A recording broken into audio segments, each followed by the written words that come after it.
Всем привет! Как вы поняли из названия, сейчас мы будем рассматривать бандформирования, что были в мире GTA. Рассматривать мы будем все части и все вселенные. Так что мы будем рассматривать 2D вселенную, это такие игры как GTA 1, GTA London 1961-69 и GTA 2. 3D вселенную, это такие игры как GTA 3, Vice City, San Andreas, Advance, Liberty City Stories, Vice City Stories. И HD вселенную, это такие игры как GTA 4, Episode from Liberty City, GTA Chinatown Wars и GTA 5. Но в первую очередь я хочу сказать отдельное спасибо донатерам Blitzo и Tronin08. Выражаю им свою благодарность. Поверьте, этот ролик мне дался очень тяжело, ведь для снятия футажей мне пришлось еще раз перепроходить GTA 1, а этот поступок достоин лайка и подписки как минимум. Ну что ж, поехали!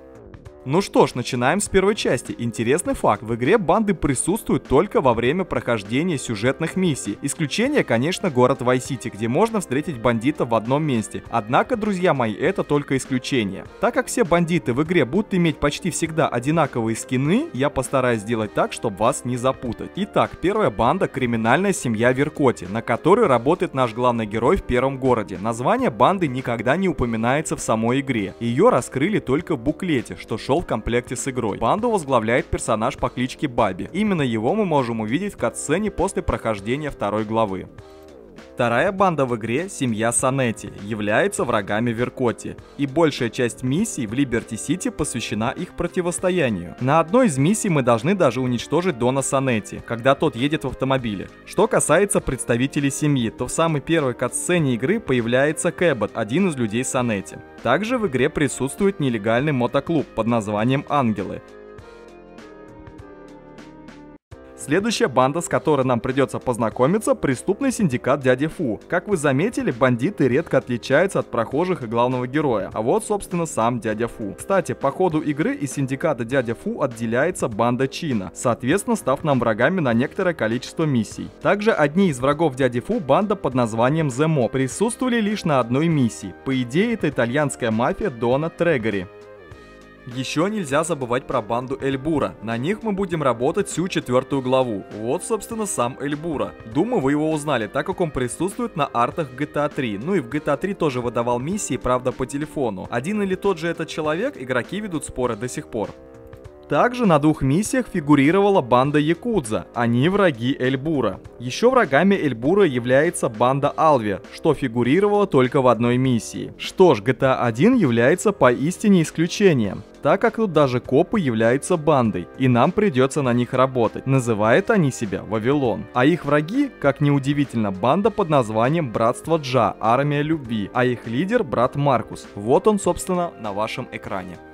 Что ж, поговорим о GTA London 1969-1961. К счастью, формально тут присутствуют 3 группировки, которые имеют название. Итак, первая группировка — это моды Баттерсли. Неудивительно, что такая группировка присутствует в игре, ведь моды были очень популярной субкультурой в те годы. Да и вообще на радио в GTA London играют песни Trojan Records, а это говорит о многом. Как-нибудь я сделаю отдельный ролик о субкультурах в играх Rockstar Games, но как только наберу чуть-чуть побольше подписоты. Также в игре присутствует банда Катрайта. А вот и сам Катрайт на ваших экранах. Его враги-близнецы, которых вы видите на своем экране. Они относятся к некой лондонской мафии. В GTA 2 присутствует 10 группировок. Группировка, которая орудует во всех районах города, называется Корпорация Дзайбацу, обозначается буквой Z. Группировка в зеленом, обозначенная смайликом, называется Лунец, или же Отморозки в переводе на русский язык. Представители якудзы в этой игре ходят в синих одеяниях, их символом является значок иены. Во втором острове есть банда деревенщин, или же Rednecks, их логотип — флаг конфедерации. Также существует банда ученых. Их полное название — секс и репродуктивные системы, СРС. Ходят они в желтом. В третьем районе есть русская мафия. Их логотип — красная звезда. А сами они ходят в красных одеждах. Также, возможно, вы помните, в GTA 1 были безобидные прохожие кришнаиды и не имели никакого отношения к криминалу. Избив их, мы получали бонус Гуранга. Теперь не до шуток. В GTA 2 кришнаиты являются бандой. Их логотип — цветы. Полное название — Хэр Кришна. Также в третьем районе есть безымянная банда, которая не включена вовлечена в сюжет, но настроены они к лоду очень-очень враждебно. Игроки их называют Mad Island Gun, и выглядят они точно так же, как банда реднеков. Вероятно, это остаток этой банды. Что ж, друзья, переходим в 3D вселенную. Там одни и те же банды повторялись много раз. По сути, можно было бы назвать все по очереди, но я решил сделать так. Пройдусь по играм, назову каждую группировку, так будет вам проще ориентироваться. Начинаем с GTA 3. Итак, первая банда, что стала работать с игроком, криминальная семья Леона. Вы можете их видеть сейчас на своем экране. Большая часть миссий в Портленде связана с этой бандой. На этом же острове можно встретить триад, ребята в синих комбинезонах. Также есть небольшая банда Диаблос, которая возглавляет Эль Бура. Также в игре появлялась семья Форелли. Визуально их никак не отличить от Леона, поэтому посмотрите на Майка Форелли, я думаю, он вам намного больше запомнится. В игре присутствует Якудза, достаточно сильная банда. Также нельзя забыть про Ярди. Ну и конечно, я должен рассказать про Southside Hoods. Кстати, эта банда разделена на два сета. Purple Nines и Red Jacks, которые враждуют между собой. Правда, только на миссиях. Ну и конечно, нельзя забыть о главных злодеях данной игры. Колумбийский картель. Очень сильная банда. И она не будет рада игроку на своей территории.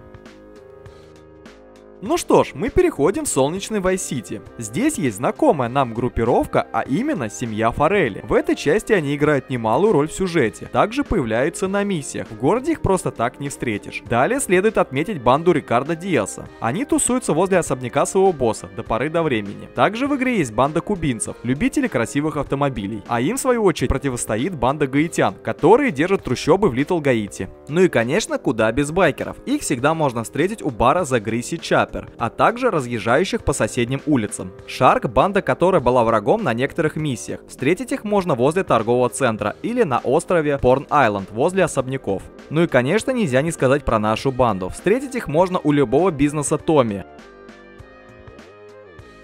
Также нельзя не сказать про Патруль Инвест Групп. По сути, данный ЧОП имеет связи с криминалом. Не забываем о банде полковника Кортеза. Кстати, очень влиятельный человек. Также на территории торгового центра можно встретить вот таких ребят в коричневых куртках. Тоже своего рода банда. Игроков в гольф мы в банды записывать не будем. Что ж, вроде бы все. Хотя нет, есть группировки, которые ведут теневую игру в Vice-City. Их можно встретить только на миссиях. Например, Триада. Физически в игре никак не присутствует, однако ее упоминают. Также в игре есть синдикат фальшивомонетчиков, состоящий из особей прекрасного пола. Присутствует также костариканская банда, встречается на миссии Диаса, у них надо украсть лодку. Есть также европейская банда грабителей банков, имена участников персонажей игр клонов GTA. Также на миссии Фила появлялась банда мексиканских торговцев оружием. Правда, выглядят они как покупатели. Что ж, выдохнули, на очереди Сан-Андреас.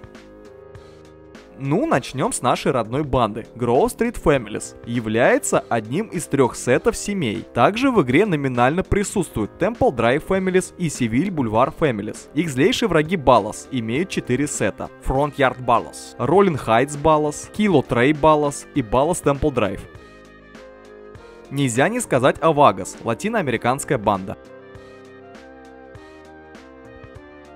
Ну и конечно нельзя не сказать про их злейших врагов Varios Los Aztecas. Продолжая тему латиноамериканцев, нельзя не назвать Сан-Фьерро Рифа. Также в Сан-Фьерро есть триады. Есть 3 группы триад в сюжете. Red Gecko Tone Triads, The Mountain Cloud Boys и Blood Feather Triad. Также есть вьетнамская банда под названием Danang Boys, является врагами триад. Кстати, в сюжете было рассказано и про еще одну вьетнамскую банду Butterfly Children, но в игре их нет. Возможно, это один из сетов Danang Boys. А теперь поговорим о мафии. В игре есть русская мафия. Появлялась она только в миссиях, и по сюжету они являются союзниками Балласов. Итальянская мафия, по идее, представлена единым альянсом, а в игре персонажи выглядят так. Но в сюжете они воюют с друг другом. Там присутствует семья Леоне, уже знакомая нам по GTA 3, семья Форелли, также знакомая по GTA 3, но чуть лучше мы с ними познакомились в Vice-City, и семья Синдака. И все они ненавидят друг друга.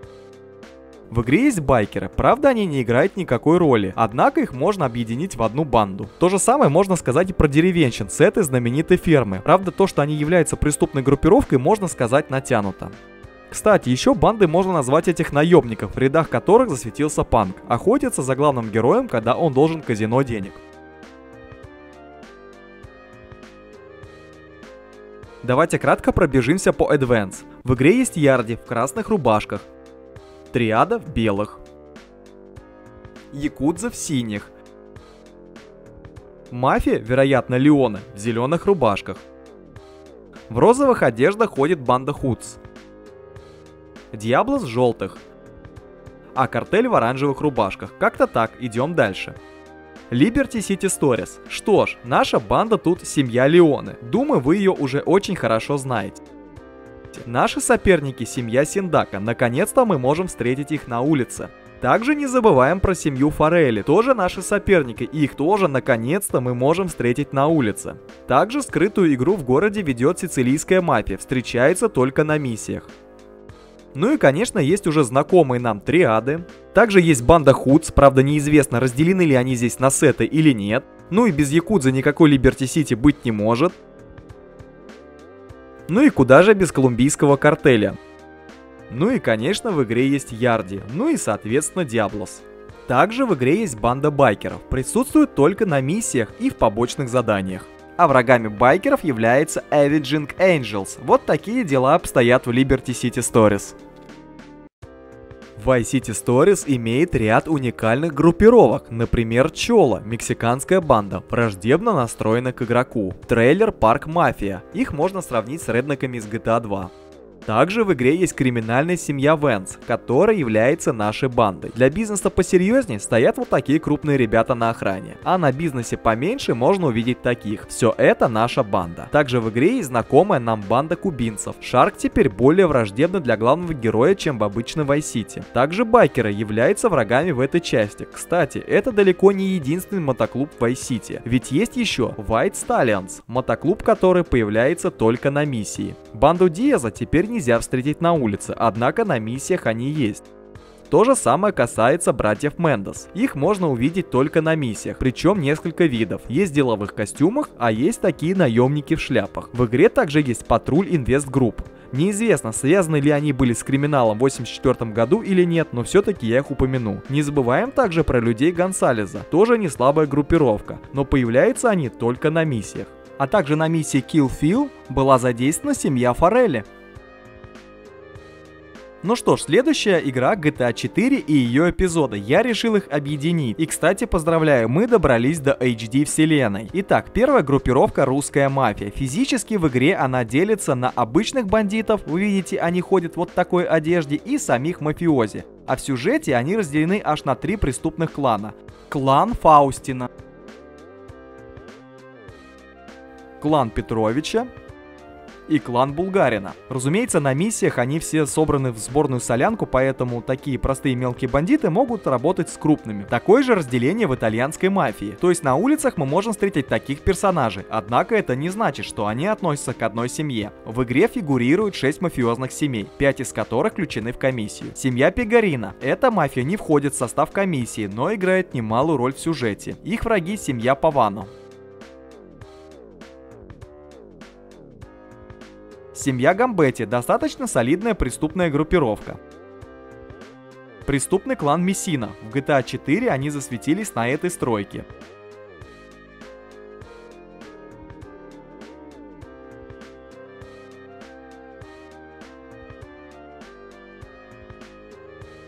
Также есть семья Луписела, которая никак не фигурирует в сюжете, но они состоят в комиссии. Ну и преступный клан Анчелотти, который играл немалую роль в сюжете игры. Нико приходилось красть дочь Дона, а Луис напрямую работал с людьми из этой семьи, например, с Рокко.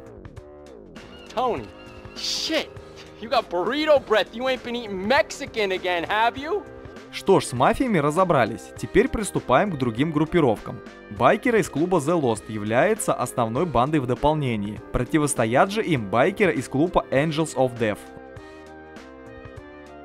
В игре также есть албанская мафия, она фигурировала в некоторых миссиях в начале игры. Несколько разных районов города держит афроамериканская банда Hustlers, причем существует несколько сетов этой группировки. Известный сет North Holland Hustlers. Также в городе действует East Holland Drug Gun, фигурировали в этой миссии. Также из мелких банд следует отметить доминиканский картель. Он очень маловлиятелен, но все-таки в игре есть. Нельзя забыть о семье Макрири. Это ирландско-американский преступный клан. Помимо самих членов семьи, можно встретить ирландских бандитов прямо на улице. Китайские районы контролируют триада. Их бойцов всегда можно встретить в Чайнатауне. Еще существует корейский преступный синдикат. Свою игру ведет и еврейская мафия, но встретить их можно только на миссиях. Ямайские гангстеры Ярди стали обычным явлением для Liberty City, поэтому их наличие в 4-й части не удивляет. Джейкоб, кстати, является членом этой банды. Uptown Riders — еще один мотоклуб вне закона, который отличается от классических байкеров и появлялись только в дополнении Lost and Damned. Встретить их можно на Хоув-Бич, как это, конечно, странно, но там их можем встретить. Spanish Lords — латиноамериканская банда в городе Либерти-Сити, держит под собой почти весь Бохан и часть района Восточная Голландия. Что ж, и вроде бы это все, но я не могу не рассказать про эту группировку. Многие игроки называют их скинхедами. В архивах игры они записаны как дилеры. Но кто же они такие? Ну да, среди них есть явно представители скинхед-культуры, скорее всего трады или шарпы, то есть скинхеды, которые не являются расистами и уважают первую волну. А как же эти ребята в косухах? Их нельзя назвать скинами, это панки. Значки, нашивки на косухе, крашеная голова. И все представители группировки ходят на местных аналогов мартинсов. Как-нибудь я обязательно уделю время субкультурам в играх Rockstar Games. Вообще, эта группировка отсылка к местной хардкор-сцене Нью-Йорка. Многие из групп, которые можно услышать на радио, LCHK в GTA 4, были выходцами из хардкор-панк-сцены тех лет, например, группа Agnostic Front. Что ж, а мы переходим к Chinatown Wars. В игре есть банда Триад, к которой относится наш главный герой, ходит в фиолетовых одеждах.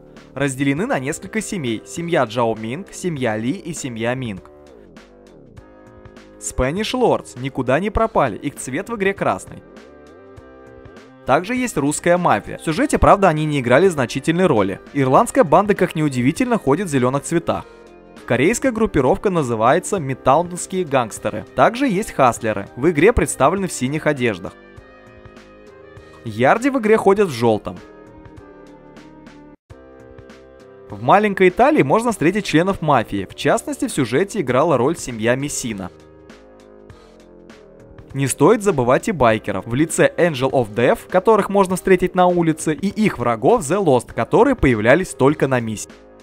Ну что ж, переходим к GTA 5. Итак, первая банда The Families. Ее участником был Франклин Клинтон. Банда разделена на несколько сетов: Chamberlain Gangster Families, Carson Avenue Families, Davis Neighborhood Families. В игре часто также упоминают сет под названием Grove Street Families, который носит статус культового, но в игре его нет. Grove Street принадлежит теперь другой банде под названием Ballas. Они также разделены на несколько сетов: Eastside Ballas, Original Covenant Ballas и Southside Ballas. В Лос-Сантосе также орудует банда Вагасов, уже знакомая нам по 3D вселенной. Не забываем про их злейших врагов Various Los Aztecas, причем здесь у ацтеков в сюжете есть небольшая роль. Нам показали одного из их лидеров, Ортегу. Еще одна группировка — Марбунта Гранде. Их всегда можно встретить в ночное время в дренажных каналах Лос-Сантоса.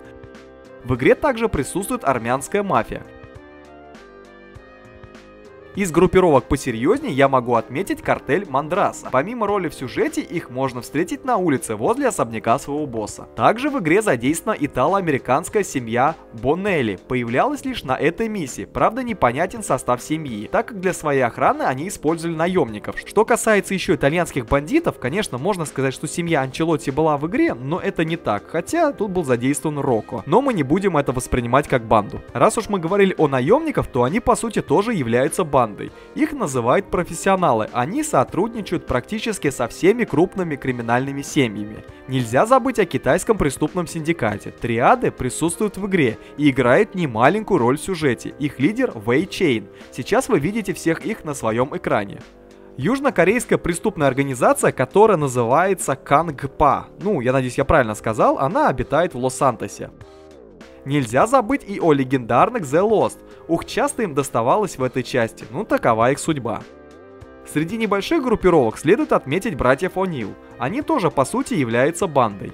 Но противостоит им совсем уже микроорганизация под названием Trevor Phillips Enterprises. В группировке состоит сам Тревор, Рон, Шеф, Уэйд, а сообщником группировки является Оскар. В штате еще можно нарваться на группу вооруженных реднеков. Сюда также можно отнести Мэри Уэзер. Все-таки они замешаны в криминальных делах. Альтруистов и эпсилонистов включать я сюда не стал, потому что это секта, а не банда, так что не надо писать, что я про них забыл. В GTA Online список банд примерно такой же, разве что игрок может создать свою организацию или свой мотоклуб. В сюжете также фигурировала банда из Техаса, преступный клан Даган. Для своей охраны они, кстати, использовали профессионалов. Также в новом обновлении появилась банда под названием Дурилы. Они как раз раз таки заменили банду Тревора. Конечно, можно сказать еще про группировку Богдана, хотя они скорее наемники. Да подобных наемников в GTA Online было очень-очень много. И по сути надолго они не задерживались. Выходило какое-то обновление, они там фигурировали и пропадали. Так как они в криминальном мире Лос-Сантоса, они роли никакой в дальнейшем не играли. Но хочу все-таки назвать колумбийскую группировку Хуана Стриклера. Ну на этом, наверное, все. Остальные наемники, как я уже говорил, не имели огромного влияния в криминальном мире GTA. Что ж, друзья, спасибо вам за просмотр. Ставьте классы, лайки. Чего вы там можете поставить, ссылка на донат в описании, вы можете меня поддержать копеечкой. Я надеюсь, что этот ролик наберет очень много просмотров, потому что, ну, блин, ради того, чтобы снять какие-то футажи, я опять перепроходил GTA 1. Мне кажется, это очень